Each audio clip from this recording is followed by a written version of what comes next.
The cemetery was cold, and the smell of damp earth filled the air as the funeral director began to lower the heavy, polished black casket into the deep rectangular hole. My husband, Leo, was supposed to be inside it. My hands were shaking so hard I could barely hold the single white rose I was meant to drop onto the wood. Suddenly, my phone began to vibrate against my palm. I ignored it at first, thinking it was just a relative offering late condolence, but it buzzed again immediately. Then a third time. I glanced down and felt a jolt of confusion. It was Leo's boss, Victor Langford. Before I could even press the decline button, a text message flashed across the screen that made my breath hitch in my throat. It said, "Stop the burial. You need to come to the office, right now." My heart began to slam against my ribs like a trapped bird. I looked at my mother-in-law, who was sobbing into a lace handkerchief, and the priest, who was halfway through a prayer about eternal rest. The phone rang yet again, and this time, I answered it. Victor didn't even say hello. His voice was a sharp, terrified whisper that cut through the silence of the graveyard. "Camille, if you bury him today, you may never find the truth, and they are going to make sure you take the blame for all of it." The world around me seemed to go completely silent, even though I could still see the priest's lips moving and hear the faint mechanical groan of the straps lowering the coffin. I wasn't feeling the heavy, hollow ache of grief anymore. Instead, a hot, sharp wave of fury washed over me. I realized in that single, shattering second that everything I thought I knew about the last few days was a lie. I stepped forward, my heels sinking into the soft mud at the edge of the grave, and shouted for them to stop. The workers froze. My mother-in-law shrieked, calling me unstable and hysterical, her face twisted in a mask of outrage. The guests whispered and stared as I turned my back on the open grave and walked toward my car without a single word of explanation. Shame burned in my chest as I drove away from the cemetery, leaving my friends and family standing in the rain. My hands were white-knuckled on the steering wheel. Victor's last words were ringing in my ears. "They are going to make sure you take the blame." I didn't know yet who they were or what the blame meant. But something cold and instinctive was already moving through me, overtaking the grief, because on some level I already knew. This wasn't just about Leo. This was about me. I didn't know if I was chasing a miracle or if I was simply driving toward the biggest humiliation of my life. All I knew was that I couldn't let them put that box in the ground until I knew the truth about the man I had spent 7 years of my life with. When I arrived at the corporate headquarters, the lobby was eerily empty. Victor Langford was waiting for me by the private elevators, his face pale and his suit wrinkled as if he hadn't slept in days. He didn't offer any comfort. He just led me silently to his high-tech office and closed the heavy oak doors. Without a word, he turned a computer monitor toward me and pressed play on a security video. My heart stopped. The footage was from the parking garage, and the timestamp showed it was from the middle of the night of Leo's fatal car accident. There he was. Leo.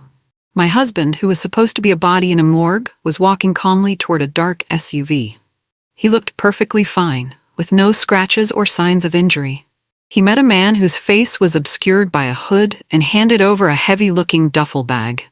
In return, the hooded man passed him a sealed envelope, the kind used for documents. Leo didn't look like a man in trouble. He looked like a man finalizing a transaction. I stared at the numbers at the bottom of the screen, my vision blurring. The timestamp was exactly 2 hours after the police had officially declared him dead at the scene of the crash. He had watched me cry over his wedding ring while he was collecting the final pieces of his new identity in the dark. I felt like the floor was tilting beneath my feet. Victor didn't give me time to process the sight of my living husband. He pulled a thick folder from his desk and slid a document toward me. It was a life insurance policy, but it wasn't the one I knew about. This one had been amended only 3 weeks ago. The payout was astronomical, $8.4 million. My name was listed as the sole beneficiary, which should have been a relief. But then I saw the signature at the bottom. It was my name, written in a perfect imitation of my handwriting, slanted and looped exactly the way I do it. But I had never seen this paper in my life. I had never signed for an $8 million policy. "It's a forgery," I whispered, my voice cracking. Victor looked at me with cold, calculating eyes. He told me that the authorities were already beginning to investigate the company for financial irregularities and that insurance fraud was now at the top of their list. My name was all over the paperwork. If Leo had faked his death, he hadn't just left me behind, he had left me holding a smoking gun. I was being set up to be the face of a multi-million-dollar crime while he disappeared into the night. I tried to think back to the day at the morgue, trying to find a hole in the memory. The air had been freezing and smelled of chemicals. The coroner had been very gentle, explaining that because the car had exploded on impact, the burns were extensive and the remains fragmented. A formal identification had been made through forensic cross-referencing with Leo's dental records. I now realized with a sickening lurch that Leo could easily have had someone manipulate in advance. The coroner had slid a sealed evidence bag across the desk and told me it contained the only personal effect recovered intact from the scene. Leo's gold wedding ring, with the small familiar scratch on the side that I had always traced with my thumb. I had clutched that bag to my chest and sobbed, believing it was the only piece of him I had left. Now, standing in Victor's office, the realization washed over me like ice water. A ring can be removed and placed on someone else. Dental records can be falsified with the right access and enough money. The person we were about to bury was not Leo. It was someone else entirely. Someone who had died in that car while my husband walked away. I felt a wave of nausea. Who was in that grave? And how could Leo stand by and let me mourn a stranger? The man I loved was a ghost, but not the kind I could pray for. He was a ghost who had deliberately erased his own life to start a new one, leaving me to pay the price. As I left Victor's office, I tried to call my lawyer, but my phone wouldn't make the call. I tried to use my debit card at a nearby cafe just to get a bottle of water, but the machine flashed a bright red declined message. I tried another card, then my credit card. All of them failed. I checked my banking app and my stomach dropped. Every single one of my accounts was frozen. The investigation was moving faster than I could keep up with.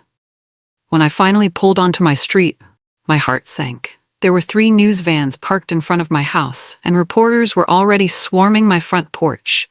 They held microphones like weapons and shouted questions about the suspicious death and the missing millions. I had to push through them, ducking my head as cameras flashed in my eyes.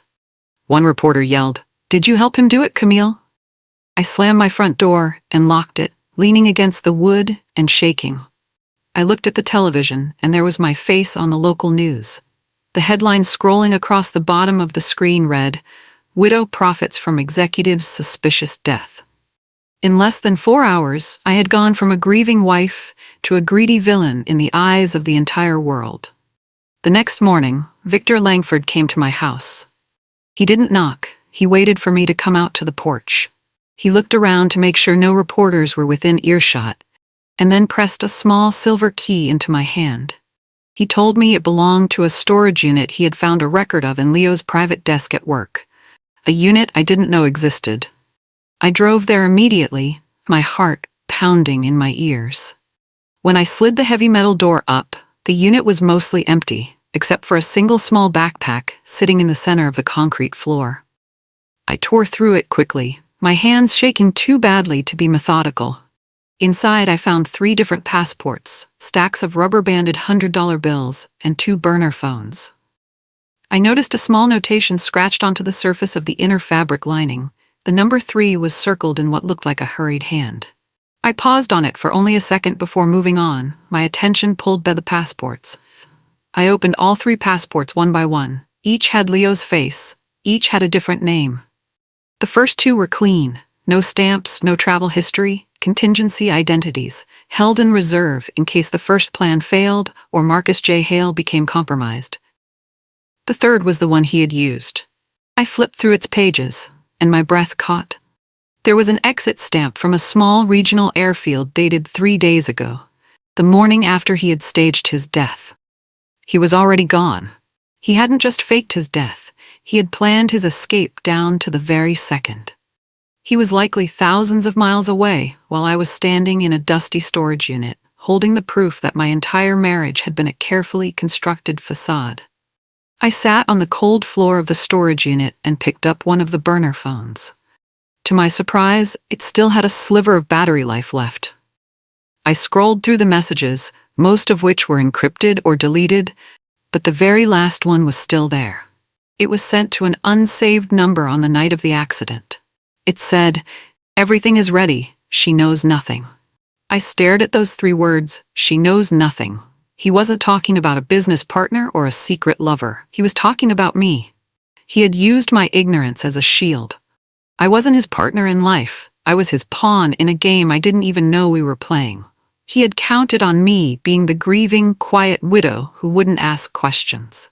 He had counted on me being too devastated to notice the inconsistencies. He had built a cage of debt and legal trouble around me, knowing I would be the one trapped while he flew away to a new life with a new name.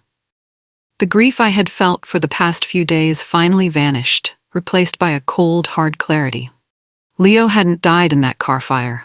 The man I thought I loved had never really existed at all. I wasn't going to cry for him anymore. I was going to find him. When I returned home, my mother-in-law was sitting in my living room, her eyes red and puffy. She had been at the cemetery. She had seen me stop the burial and walk away. She didn't need me to explain what I had done. She needed me to explain why. I sat across from her and told her the truth, that Leo was alive, that everything had been staged, and that the man in that casket was someone else entirely. She didn't scream. She didn't call me hysterical, the way she had at the graveside. She just sat very still and looked down at her hands. After a long silence, she whispered, "He always said he'd never rot in this town." The way she said it sent a chill down my spine. It wasn't a comment about moving away for a better job. It sounded like she was repeating a mantra he had said for years. I realized then that she might have known more than she was letting on. Maybe she didn't know the whole plan, but she knew Leo was capable of leaving everything behind. I asked her how long he had been talking like that, but she just shook her head and refused to look me in the eye. Before I left, I told her that investigators would likely want to speak with her. She said nothing to that either, but her hands tightened in her lap. I started to wonder how many people in his life were in on the secret. Was I the only one who had truly believed he was dead? The betrayal felt like it was expanding, touching every part of my life, even the people I thought were family.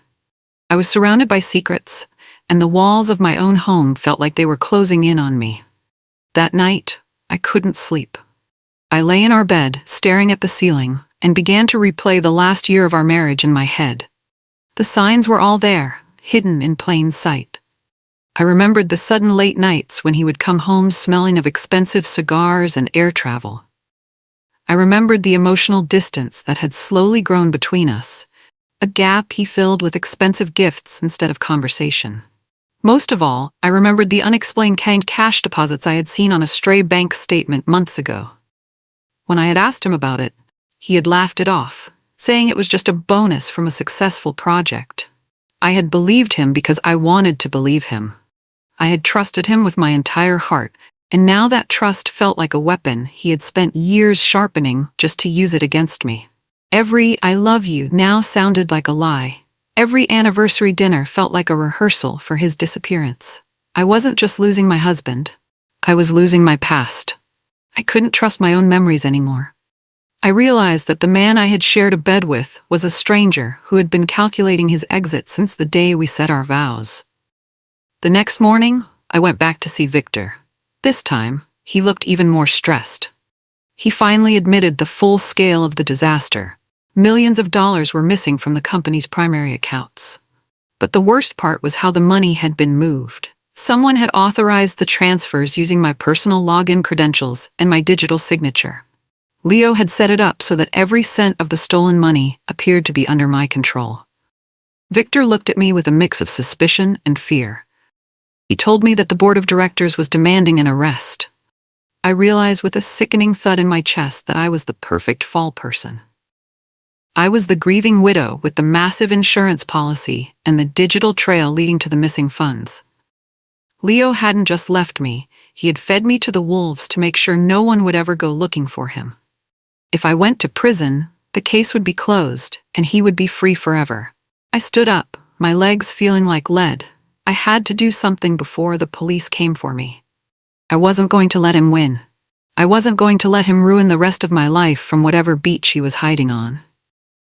It didn't take long for the knock on the door to come.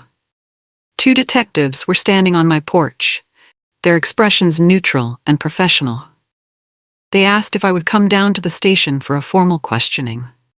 They didn't handcuff me, but the way they walked me to the car made it clear I wasn't there as a guest. Inside the small gray interrogation room, they laid out photos of the forged documents and the bank transfers. They hinted at multiple charges: insurance fraud, conspiracy, and embezzlement. They told me that if I confessed now, they might be able to help me with the prosecutor. I looked at the one-way mirror, knowing people were watching me, waiting for me to break. But something inside me had changed. The fear had turned into a cold, hard knot of resolve. I looked the lead detective in the eye and told him I wouldn't say another word without a lawyer. I wasn't going to break. If Leo thought I was weak enough to just take the blame, he had made a huge mistake. I was going to fight back with everything I had. I spent the night in a holding cell, the hard bench a constant reminder of the life Leo had stolen from me. Sometime in the small hours of the morning, the duty officer came to the cell door and told me a call had come in for me.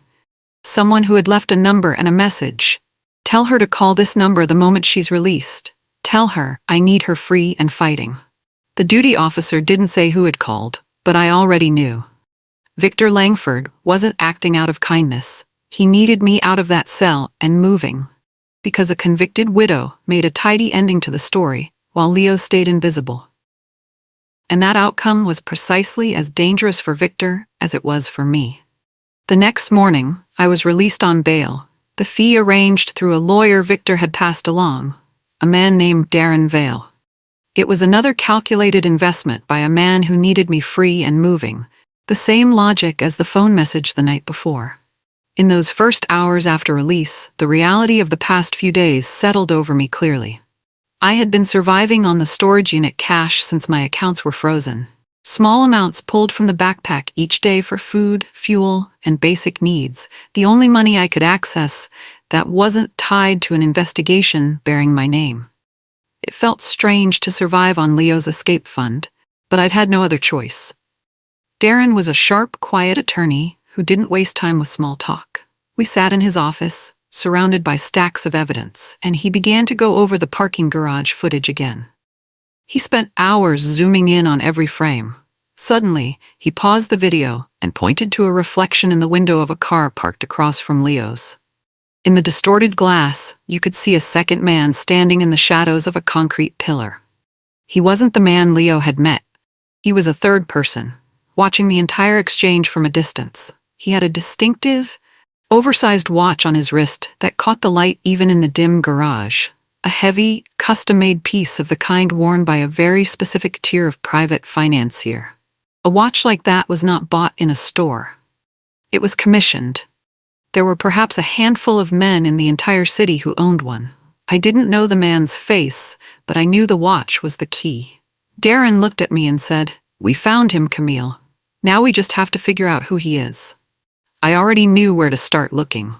I picked up the still image and drove straight to Victor's office. I took the image of the watch to Victor's office and slammed it onto his desk. He looked at it for a long time, his face turning a sickly shade of gray. Finally, he slumped back in his chair. He admitted he had suspected Leo was planning something for months and had chosen to say nothing, afraid of a scandal, afraid for the stock price, afraid for his own name. He had hoped Leo would simply vanish, and the money would stay. He hadn't expected a fake death. He hadn't expected me to be left holding the evidence of a crime I never committed. Then I tapped the image of the watch. "Who is he?" I said. Victor was quiet for a long time. When he finally spoke, his voice was barely above a murmur. "The watch," he said, "belonged to a man named Raymond Stahl, a private financier who had been the company's silent backer for nearly 4 years. It was Stahl who had been the true architect of everything. He had used Leo as his inside man, funded the operation, and when it began falling apart under regulatory scrutiny, he was the one who built Leo an exit. The forged identities, the resources, the plan to disappear. Leo hadn't acted alone. He had been Stahl's instrument. And Victor had known for months. He had known, and he had let me stand at a graveside and grieve because his reputation was worth more to him than my life. The disgust I felt was so complete it almost felt like calm. I walked out without a word. I had a name. I took it straight to Darren, and we began building the case that afternoon. Darren didn't stop with the video. His investigators followed the money through shell companies, fake accounts, and layers of misdirection until they found it. The stolen millions had ended up in an offshore account in the Cayman Islands, registered to a company called Marhal Consulting Limited, a name derived from the alias on Leo's forged passport. Marcus J. Hale, compressed and blended into a shell name, just transparent enough for Leo to remember, and just opaque enough to slip past a casual check. The account had been active as recently as the previous afternoon. Wire transfers were moving, cash withdrawals were being made at a private bank branch in a small coastal European town. Not enough to trigger automatic flags, but consistent and regular. The pattern of someone living. A dead man doesn't conduct banking in the Mediterranean. I stared at the screen, at the list of transactions, at the proof that he was out there somewhere spending money that was supposed to bury me. He was living the high life while I was facing a life sentence. Darren said he could take it to the police. I stopped him. If authorities moved now, Leo would see them coming and disappear again. A new name, a new country, and I would never get the chance to look him in the eye. I needed him to believe he was safe. I needed to be the one to find him. I needed to see his face when he realized his perfect plan had one fatal flaw. Me. We got our hands on security footage from a small regional airfield about 3 hours from our home. The video was dated the morning after the accident, 2 days before the funeral, matching exactly the exit stamp on Leo's forged passport. There he was, walking across the tarmac toward a sleek white charter plane, a single travel bag over one shoulder. He looked healthy, vibrant, completely unbothered. No burns, no bandages, no trace of a man who'd been in a fatal crash. He handed a wad of cash to the pilot and stepped onto the plane with a smile. The tail number was clearly visible. Darren traced it to a flight plan filed under the alias Marcus J. Hale, a direct route to a small private island strip in the Mediterranean. I watched Leo board that plane over and over, and each time I felt something harden inside me. That easy smile. That unhurried step. He had left me in ruins on the same morning he was making sure his wine would be cold when he arrived. The grieving widow was gone. The hunter had arrived. I went back to the storage unit one last time, looking for anything we might have missed. The first visit had been frantic. I had torn through the contents with shaking hands, barely pausing before moving to the next item. This time, I was calm and methodical. I turned the backpack inside out and pressed along every seam. Near the base of the bag, between the rigid outer shell and the sewn inner lining, I felt something flat and stiff that I had completely overlooked before. I worked a finger along the edge until a hidden inner pocket opened, a slim, stitched compartment that was invisible unless you were specifically pressing for it. Inside was a small, folded letter. The handwriting was definitely Leo's. It said, "Camille, you were never meant to suffer. This was survival." He went on to explain that he had planned to disappear, and that he had forged the insurance policy specifically to get the payout moving before any formal investigation could begin, counting on the closed casket recommendation and the chaos of grief to buy him several weeks of delay before anyone looked too closely. He wrote that he had expected me to receive the money quietly and clear our debts. He had never counted on Victor choosing to act on the parking garage footage so quickly, or on the investigators moving within days rather than weeks. His plan had collapsed not because it was wrong, he told himself, but because people had moved faster than he had expected. He actually believed that money would make up for the fact that he was ruining my life. I stopped reading before I reached the end. I didn't feel sadness anymore. I felt a cold, sharp purpose. His own letter made clear the depth of his arrogance. He had gambled with my freedom and called it love. I took the letter to Darren and told him it was time to move. We weren't just going to defend me in court. We were going to set a trap that Leo couldn't escape. He thought he was the smartest person in the room. He had forgotten that I knew him better than anyone alive. Darren and I came up with a plan to smoke him out. We knew Leo was likely monitoring the news from wherever he was hiding, checking to see if his plan was holding together. Darren contacted a friendly reporter and leaked a false rumor. The widow of Leo Hartwell has agreed to a quiet settlement with the insurance company and the police. We made it sound like I was taking the money and the case was being closed without a fight. We hoped that if Leo saw this, he would think he was officially in the clear and start moving the rest of the money. It worked faster than we expected. Within hours of the story breaking, Darren's team saw a massive spike in activity in the offshore account. Large transfers were being made to a new, secondary account. Leo was getting greedy, trying to consolidate his wealth now that he thought the heat was off. He was moving the money right into our line of sight. Every transaction gave us a clearer picture of where he was. He was practically screaming his location to us through the digital ether.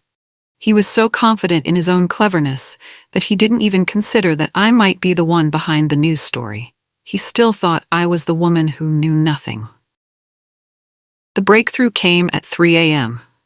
Darren's tech expert had been monitoring all digital signals associated with the alias Marcus J. Hale and the Marhali Consulting account.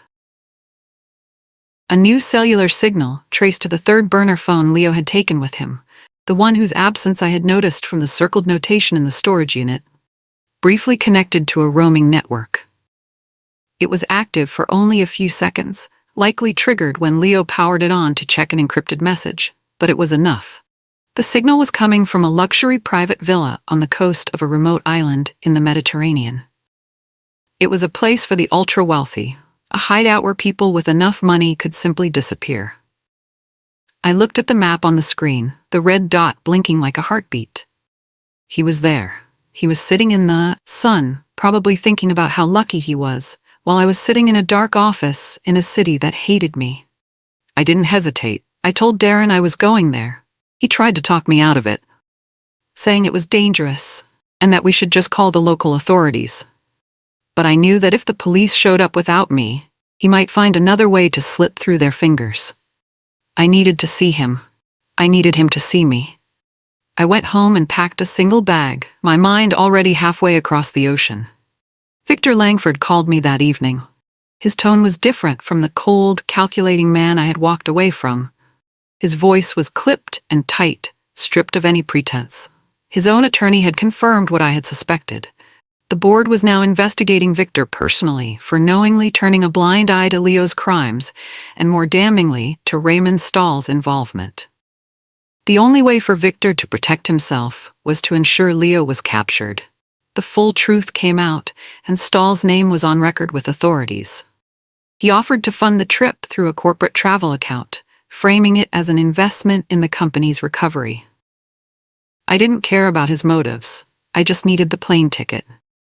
As I prepared for the journey, I felt a strange transformation. I looked in the mirror and didn't see the grieving widow anymore. My eyes were steady, and my jaw was set. I was the hunter now. I spent the long flight across the Atlantic reviewing every detail of Leo's plan, finding the holes and the lies. I wasn't scared. I wasn't even angry anymore. I was just focused. When the plane finally touched down on the small island runway, the air was warm and smelled of salt and jasmine. It was a beautiful place, the kind of place people go to start over. But Leo wasn't going to get a fresh start. He was going to get justice. I took a taxi to the address we had pinged, my heart beating with a slow, steady rhythm. The end was finally in sight. The villa was beautiful, built of white stone, with a massive terrace overlooking the sparkling blue ocean. I walked through the open gate, my footsteps silent on the stone path, and then I saw him. He was sitting at a small table, a glass of expensive wine in his hand, looking out at the sunset. He looked exactly like the man I had loved, but seeing him alive felt like a slap in the face. I walked right up to the table and stood there until he felt my presence. When he turned around, his face went completely white. The wine glass slipped from his fingers and shattered on the stone floor. He didn't say my name. He didn't apologize. He just sat there, frozen, staring at me as if I were a ghost. Finally, he whispered, "You weren't supposed to find me." I didn't sit down. I just looked at him, seeing the cowardice hidden behind his expensive clothes and his tan skin. He looked small. For the first time in my life, I realized that I had always been the stronger one. He had run away because he couldn't handle the consequences of his own actions. I had stayed and fought through a nightmare he had created. Leo started talking, the words spilling out of him in a desperate rush. He tried to explain that the company was collapsing, and that he had been facing decades in prison for financial crimes he claimed weren't his fault, that Stahl had recruited him, pressured him, and left him with no way out. He said he had staged the death to escape criminal liability, and that he had truly believed I would receive the insurance money before anyone investigated. "I did it for us, Camille," he said, his voice trembling. I almost laughed. He had faked a death, deliberately used a man from his own criminal network as a prop for his escape, framed me for multi-million-dollar fraud, and he still thought he could convince me it was an act of love. He had miscalculated one very important thing, my strength. He thought I would be a victim, but I had become his judge. As he kept talking, trying to justify his betrayal, I heard a sound in the distance, the sharp, wailing cry of sirens. His eyes widened, and he looked toward the road.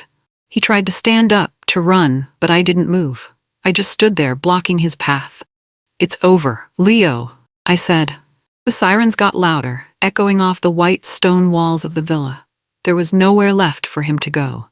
The local authorities, working in coordination with international investigators Victor had quietly tipped off, swarmed the villa. They had the warrants, the evidence of his fake identity, the flight records under the Marcus J. Hale alias, and the full record of the insurance crime. They pinned him to the ground on the terrace, the sunset casting long shadows over the scene.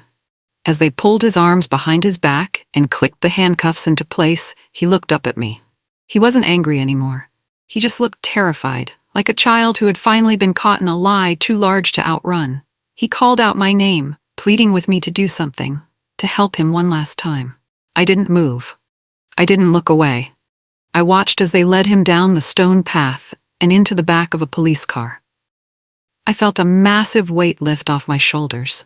In the days that followed, the full picture came together, piece by piece. Forensic investigators back home identified the body in the intended grave by cross-referencing with criminal databases. The deceased was a known associate from Leo's financial network, a man who had been reported missing 3 weeks before the staged accident. He had been lured into that car under false pretenses, his death a calculated act. The discovery added a murder charge to the already extensive list against Leo, making it brutally clear that his escape had been built on another human life. Investigators also identified the hooded man from the parking garage footage as one of Stahl's operatives. He had delivered the sealed envelope containing Leo's final forged documents, and the duffel bag Leo handed over was his cash payment, the last transaction of a plan that had cost a man his life. Separately, Raymond Stahl was arrested at his private residence that same evening, coordinated through warrants issued under the same international investigation that had brought authorities to the villa. The third man in the parking garage footage was finally in custody. I stayed on the terrace for a long time after they left, watching the sun disappear below the horizon. For the first time in days, I could finally breathe. The journey back home was a whirlwind of legal meetings and press conferences. With Leo in custody and the evidence we had gathered, the charges against me were dropped almost immediately. The police issued a formal public apology, and the media story changed overnight. The new headline read, "Executive Faked Death. Wife Exonerated." My bank accounts were restored, and the insurance claim was of course voided. I spent my days working with Darren to ensure that every cent Leo had stolen was accounted for and returned. The identity of the man in the intended grave was released publicly, and his family, who had been searching for him for weeks, finally received the closure they deserved. It was one of the hardest parts of the whole ordeal to sit with. Leo's plan had cost a real person their life and stolen months of peace from people who loved him. Investigators also questioned Leo's mother as part of the wider inquiry. She had not known the specifics of the plan, the staged death, the fraud, the body, But she had known Leo was building a way out, and she had said nothing. She was not charged, but she was not absolved either. She moved away shortly afterward, and I have not heard from her since. Raymond Stahl's arrest made international news. Investigators found that his financial network extended across 4 countries, and that Leo had been only one of several corporate insiders he had used over the years. For all his cunning, Stahl had never counted on the one loose thread he couldn't control: a grieving widow who refused to stay quiet. One evening, a few weeks after I was exonerated, I found the sealed evidence bag from the morgue in the back of a kitchen drawer, the one containing Leo's wedding ring, the one with the small, familiar scratch on the side. I sat with it for a long time. Then I drove to the bridge on the edge of town, the one where Leo and I had once watched the river at night and talked about the future, and I threw it as far as I could into the water below. I didn't cry.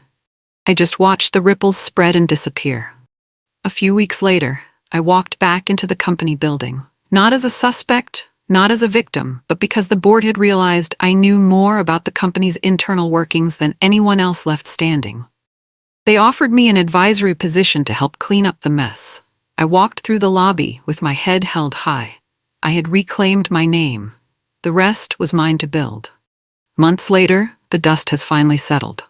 Leo is in a high-security facility awaiting trial on charges that include insurance fraud, financial embezzlement, identity fraud, and murder in connection with the death of his associate. His legal team is desperately trying to negotiate a plea deal that keeps falling apart.